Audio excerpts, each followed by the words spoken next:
Dans l'optique d'ouvrir cette nouvelle année dans les meilleures conditions possibles, les membres, coachs et sympathisants du Fiat Bouygues se sont rassemblés ce 9 janvier 2026 à l'occasion de leur rencontre de réussite totale. La soirée a été placée sous la coordination du coach Virgile Charlemagne-Houérou qui a officiellement lancé les activités par l'exécution de l'hymne et du credo Fiat, brillamment dirigé par la princesse Josiane Otekpo et Fifamé Marie Trinité.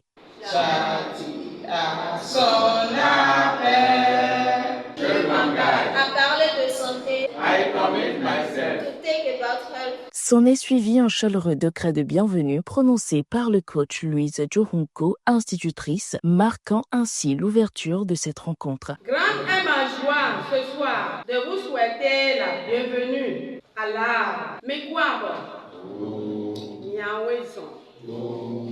Merci à vous d'avoir su donner de la place à l'essentiel. Tout comme notre corps a besoin de nourriture, l'esprit aussi a besoin d'être fortifié. Au programme de la soirée, 3 puissantes exhortations, toutes axées sur le thème central de l'identité. La première, portant sur l'identité financière, a été développée par le coach Denis Kenem, technicien industriel au mécanique. L'identité financière n'est ni une simple question de revenus. Elle est avant toute chose la traduction visible de notre rapport intime à la valeur, à la responsabilité et au temps. L'homme sans identité financière claire ressemble à un navire sans boussole. À l'inverse, celui qui a construit son identité financière sait pourquoi il gagne, comment il dépense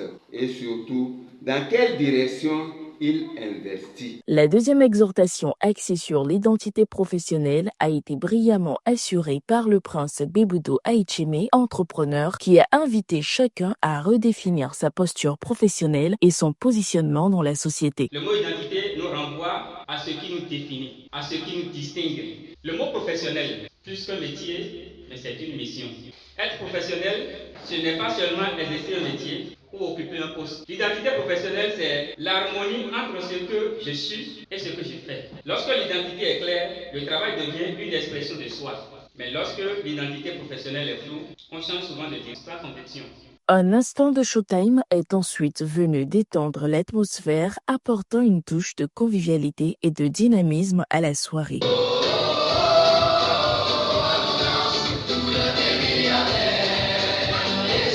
Pour clore la phase des exhortations, le maître de cérémonie de la soirée a entretenu les participants sur le thème de l'identité sexuelle. Écoutons. L'identité sexuelle est biologique, spirituelle, émotionnelle. Refuser ou confondre son identité sexuelle crée des conflits intérieurs et conjugaux. Une identité sexuelle bien assumée produit le respect mutuel. Là, une intimité saine. Moins de conflits, une meilleure communication, une éducation équilibrée des enfants. À l'inverse, une identité sexuelle mal comprise entraîne domination ou soumission excessive, frustration, tension dans le foyer, confusion chez les enfants. La rubrique d'appel à la générosité a aussitôt suivi, portée par la voix de la princesse Marie-Rose Noué, opératrice économique. La générosité est un acte puissant. Elle transforme profondément toute la vie métaphysique du donateur en abondance divine et active la protection de Dieu sur lui et sur ses biens.